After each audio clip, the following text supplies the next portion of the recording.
पार्वती की प्रभु महादेव की जय। माता पार्वती की जय। माता पार्वती की जय।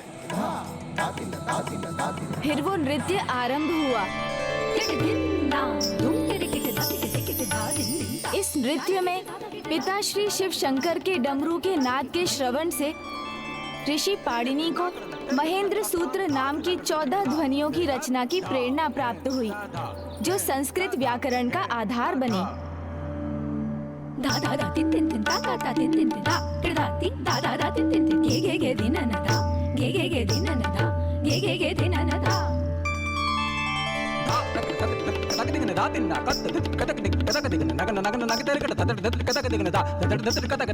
वो अद्भुत दिव्य नृत्य तो संपूर्ण सृष्टि के लिए अत्यंत सुखद था। सभी दिशाएं शांत और दिव्य स्नेह के भाव से भर गई थीं। प्रकृति में एक असाधारण उल्लास का संचार हुआ था।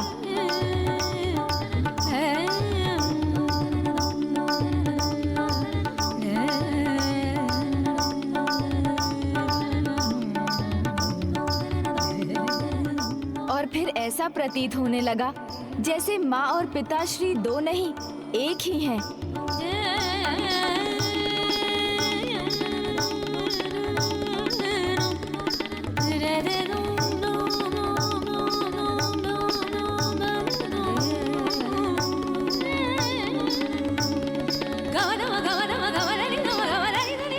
जो होता है वो प्रभु की लीला होती है।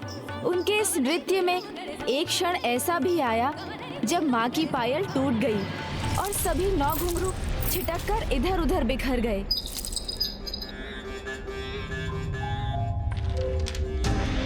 उन दिव्य घुंघरुओं का भी एक विशेष प्रयोजन था।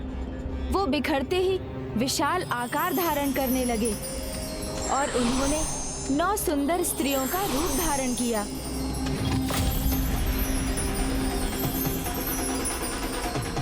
पिताश्री महादेव अभी भी नृत्य के आवेग में थे। तभी उनके मस्तक से श्वेत के कुछ कण गिरे।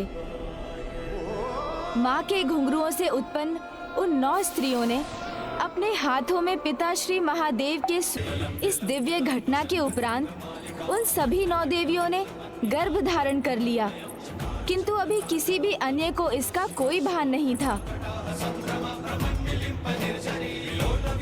स्वामी ने ये प्रमाणित कर दिया कि वो सर्वश्रेष्ठ नर्तक है, नटराज। मैं तो मात्र माध्यम हूँ देवी, आप स्वयं।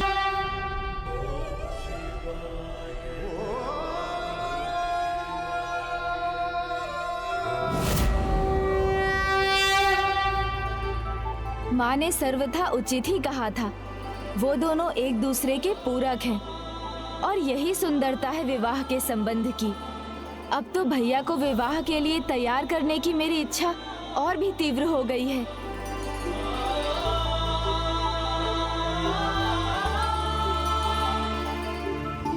गणेश, क्या हुआ? किस विचार में डूब गए हो तुम? अब आगे क्या हुआ वो बताओ। आगे ये हुआ कि जब माँ की दृष्टि उन स्त्रियों पर पड़ी तो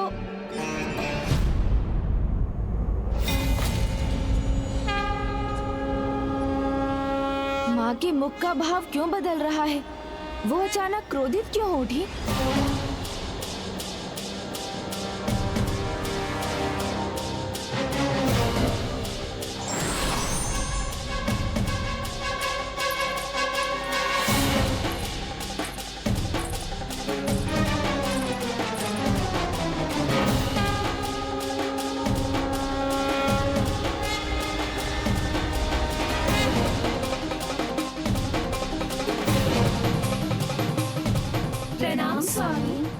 स्वामी,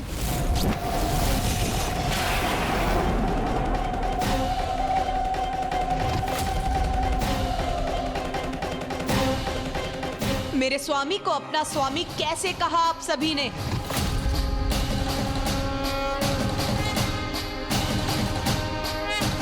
प्रभु महादेव ही हमारे स्वामी हैं। अभी कुछ ही क्षण पहले उन्हें देखते देखते ही हमारा जन्म हुआ।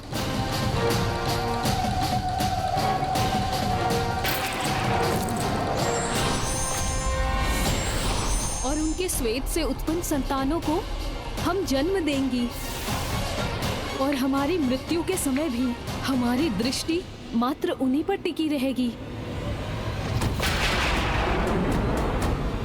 यदि आप मेरे स्वामी महादेव से परिचित हैं, तो उनकी शक्ति से भी अवश्य परिचित होंगी। और ये सब जानते हुए भी अपनी मर्यादा का उल्लंघन किया है तुमने, अपनी सीमा को लांघा है। किसी अन्य के स्वामी से संतान की इच्छा रखना सर्वथा अनुचित है। और इस पाप के दंड स्वरूप मैं तुम सभी को श्राप देती हूँ। और इस पाप के दंड स्वरूप मैं तुम सभी को श्राप देती हूँ। और इस पाप के दंड स्वरूप मैं तुम सभी को श्राप देती हूँ कि तुम्हें कैलाश में कभी शरण नहीं प्राप्त होगी और ना ही तुम अपनी इन संतानों को जन्म दे सकोगे। और इन्हें ऐसे ही गर्भ में धारण कर तुम्हें कैलाश से दूर रहना होगा। माँ ने उन 9 देवियों को इतना कठोर दंड दे दिया। मन, बुद्धि, कृति, इन तीनों का शुद्धिकरण ही प्रायश्चित है। उनका प्रायश्चित तो अनिवार्य था, किंतु ये तो माता की लीला भी थी, क्योंकि उन्हें ये भली भांति ज्ञात था कि उन 9 देवियों के पुत्रों की आवश्यकता संसार को कब होने जा रही थी। कैलाश से जाने पर सभी 9 देवियों ने अपनी भूल को समझकर गौरी शंकराय नमः का जाप आरंभ कर दिया और फिर उनकी वर्षों की तपस्या, आराधना और विनती के फल स्वरूप उन्हें माँ और पिताश्री के दर्शन का सौभाग्य प्राप्त हुआ।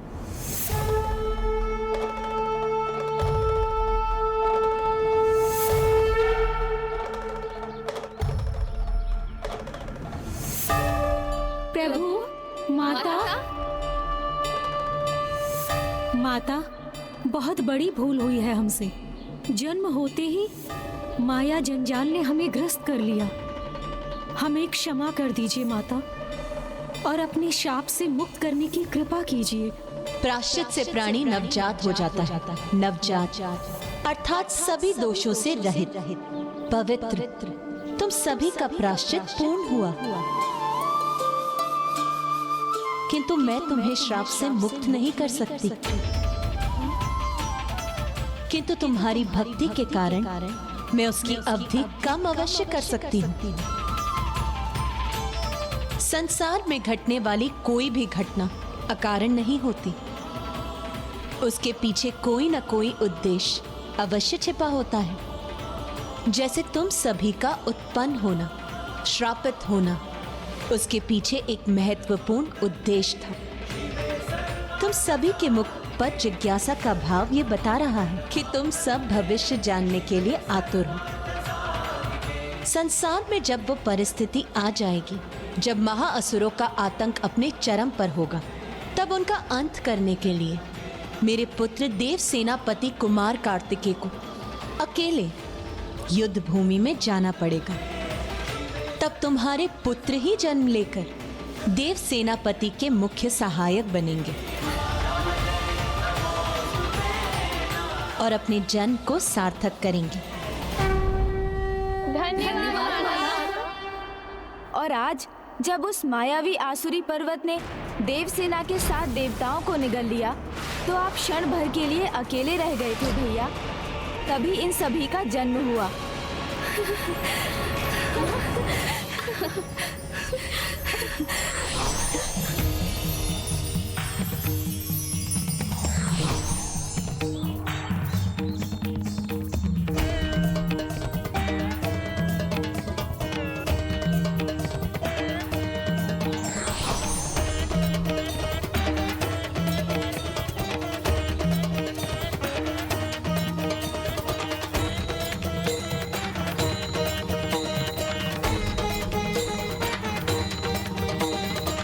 प्रणाम प्रभु गौरी शंकर।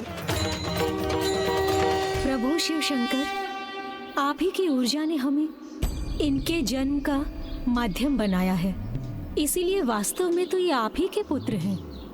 आप इन्हें अपनी सेवा में स्वीकार करें और आप इन्हें इनके जीवन का मार्ग दिखाने की कृपा करें।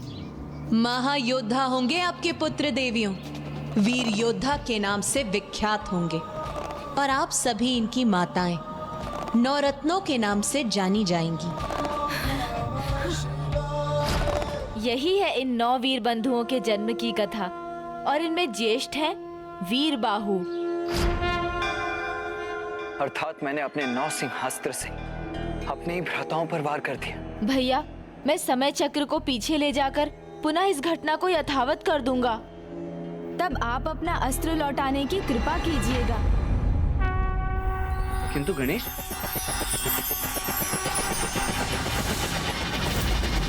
लीजिए भैया, मैं समय को पीछे ले जा चुका हूँ। अब आप यथाशीघ्र अपने 9 सिंहास्त्र को लौटा लीजिए।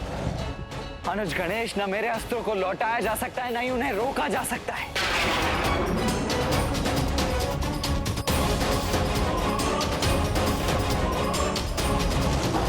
वीर योद्धा कभी अपने कर्तव्य मार्ग से विचलित नहीं होते, चाहे कोई भी चुनौती क्यों ना हो। हमें देव सेनापति कुमार कार्तिकेय तक पहुंचना ही होगा।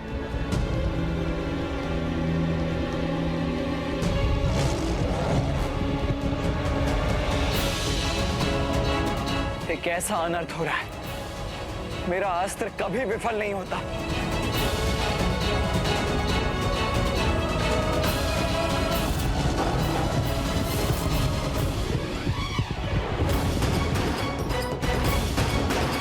भैया, अपने सामने वाली शिला पर चढ़ जाइए।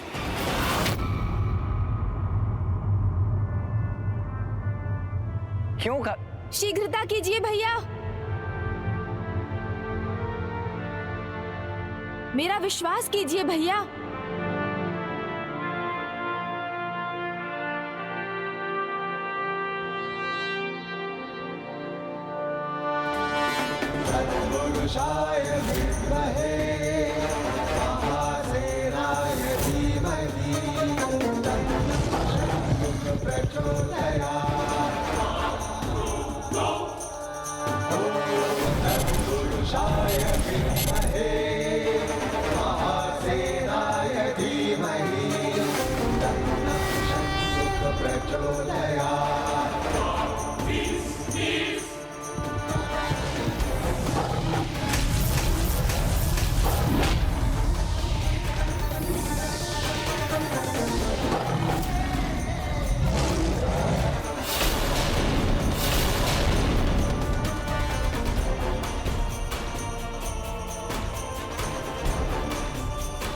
स्वामीनाथ की जय।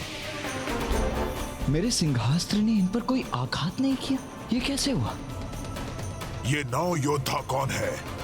इस बालक ने अपने रक्षकों को तो नहीं बुला भेजा है? भैया, ये आपके केवल भ्राता ही नहीं, भक्त भी हैं। और भक्त की शक्ति प्रभु के अस्त्र को भी उनके आशीर्वाद में बदल देती है। किंतु गणेश, मेरे इस अस्त्र को लौटाया नहीं जा सकता। यदि उस पर प्रत्युत्तर में प्रहार नहीं किया गया तो मेरा अस्त्र कदापि रुकेगा नहीं, और मेरे भक्त मेरे अस्त्र पर प्रहार कदापि नहीं करेंगे। तो ऐसे में हमारे पास क्या उपाय शेष रहता है? भैया, आप अपने इन वीर योद्धाओं को आदेश दीजिए कि वो इस नव से अस्त्र को शत्रु सेना की ओर मोड़ दें। उचित है अनुज। हे वीर योद्धाओं, अपने सामने इस अस्त्र का सामना करो और उसे शत्रु सेना की ओर मोड़ दो।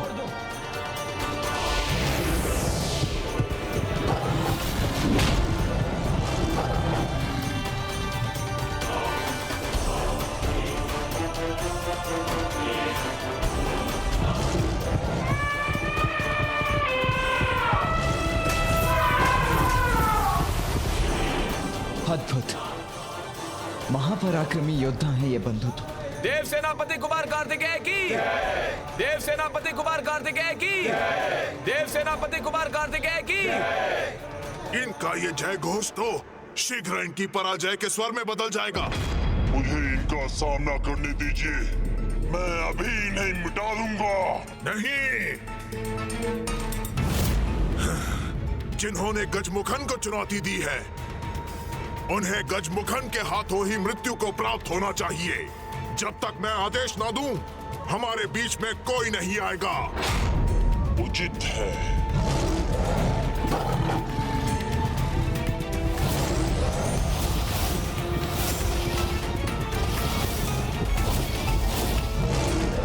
गजमुखन को भयभीत कर सके ना ऐसी कोई माया है, ना ऐसी कोई शक्ति और ना ही कोई अस्त्र।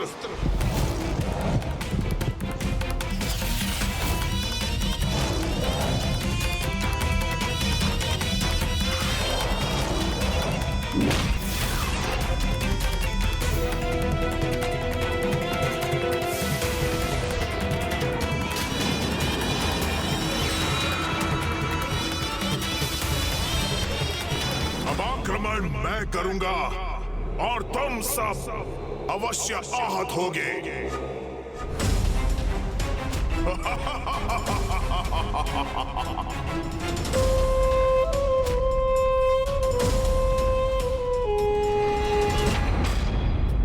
हमारा पहला प्रहार विफल हो गया। नहीं नहीं वीर बंधुओं, निराश होने का कोई कारण ही नहीं है। अभी तो मात्र एक अस्त्र विफल हुआ है, परास्त नहीं हुए हैं अभी हम। और देखिए तो असुरों की समस्त सेना नष्ट हो चुकी है। कहीं ना कहीं ये हमारी विजय ही है। आपने सत्य कहा। हम पुनः प्रयास करेंगे और शीघ्र ही इस असुर को हम आपके चरणों में गिरा देंगे स्वामीनाथ।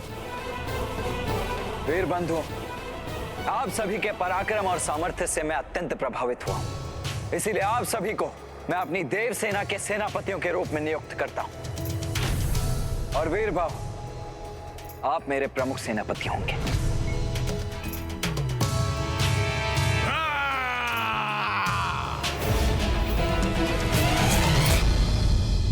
सूचना है, किंतु आक्रमण की नहीं, तुम्हारी मृत्यु की।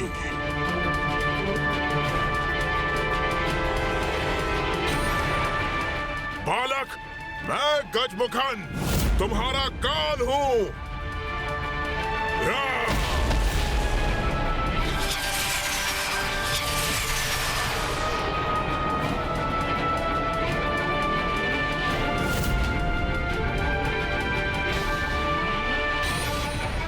युद्ध के लिए आतुर हो रहा है, तभी इसने यहाँ युद्ध भूमि का निर्माण कर दिया है। अब कोई तुम्हारी रक्षा नहीं कर सकता।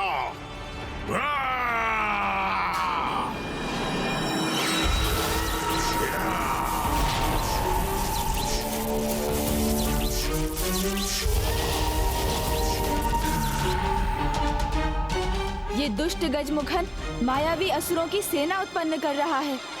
यही उचित समय है इस पर आक्रमण कर देवसेना को मुक्त करवाने का और हमारे सैनिकों को लौटा कर लाने का। स्वामीनाथ, आपने मुझे सेनापति नियुक्त कर हमें कृतार्थ किया। अब मुझे उस गजमुखन को परास्त करना है। अपने सेनापति को अवसर देने की कृपा कीजिए स्वामीनाथ।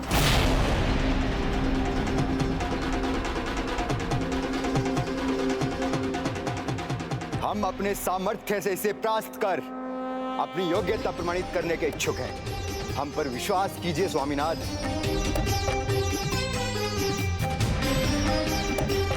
उचित है, किंतु आपको मुझे यह वचन देना होगा कि यदि आप पर कोई कठिनाई छाएगी तो आप यथाशीघ्र सहायता के लिए मुझे पुकारेंगे।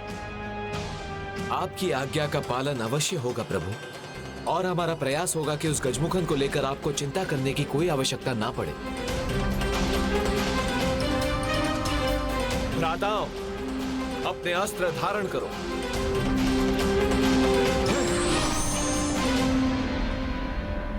हमें प्रभु के विश्वास का मान रखना है। उस दुष्ट गजमुखन को पराजित करना है।